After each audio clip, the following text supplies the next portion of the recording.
ప్రాంతానికి వెళ్ళి అనేక ప్రాంతాల్లో దేవుని మాటలు అందిస్తూ పరలోక రాజ్యము సమీపిస్తున్నది, మారు మనసు పొందండి తెలియచేస్తూ వచ్చారు. అలాగే చుట్టుపక్కల ప్రాంతాలన్నిటికీ ఇలాగే ప్రతి చోటకు ప్రతి ప్రాంతానికి 1000 ప్రయాసాలతో మేము కూడా దేవుని మాటలు అందిస్తున్నాం. ఏమిటంటే ఒక మాట చెప్తాను, పరిశుద్ధ గ్రంథంలోది.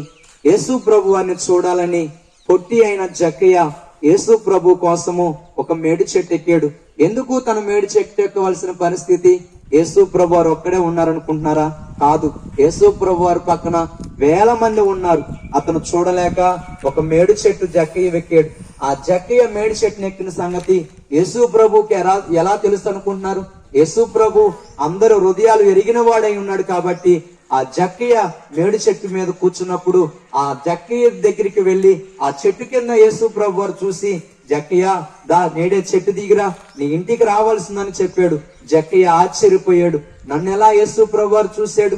నేను యేసును చూద్దామని వస్తే యేసు ప్రభు వారు నా ఇంటికి వస్తానని చెప్పాడు ఏందని జక్కయ్య ఆశ్చర్యపోయి యేసు ప్రభువుని తన ఇంటికి చేర్చుకున్నాడు. ఎందుకు ఈ మాటలు చెప్తున్నానంటే, యేసు ప్రభువుని జక్కయ్య ఇంటికి చేర్చుకున్న గల కారణం ఏమిటంటే, జక్కయ్యకు యేసు ప్రభువుని చూడాలని ఆశ చాలా కాలం నుండి ఉన్నది, కానీ చూడలేకపోతున్నాడు. యేసు ప్రభు వారు ఆ ప్రాంతానికి రానే వచ్చాడు. అలాగే ఈ ప్రాంతానికి కూడా యేసు ప్రభు మాటలు చెప్పడానికి వచ్చాం. మీరు కూడా యేసు ప్రభు వారిని తెలుసుకుంటారని. మరి జక్కయ్య యేసు ప్రభువుని ఇంటికి చేర్చుకున్నాక జక్కయ్య ఇంటికి ఏమొచ్చింది? రక్షణ వచ్చింది. రక్షణ పొందాడు జక్కయ్య. జక్కయ్యనా, జక్కయ్యతో పాటు తన కుమారుడు, తన కోడలు, తన భార్య రక్షణ పొందారు. జక్కయ్య ఒక ఆస్తిపరుడు. జక్కయ్య ఇదిగో వడ్డీల వ్యాపారి. జక్కయ్య అనేకమైన వ్యాపారం చేసి పేదవాళ్ళ దగ్గర అక్రమంగా సంపాదించిన వాడు జక్కయ్య.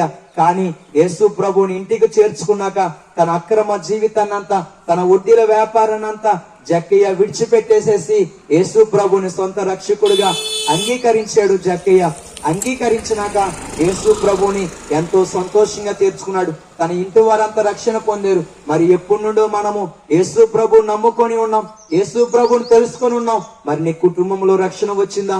నీ బిడ్డలు రక్షణ పొందారా? నీ యజమానులు రక్షణ పొందారా? నీ కుటుంబంలో వారి రక్షణకు వారసులు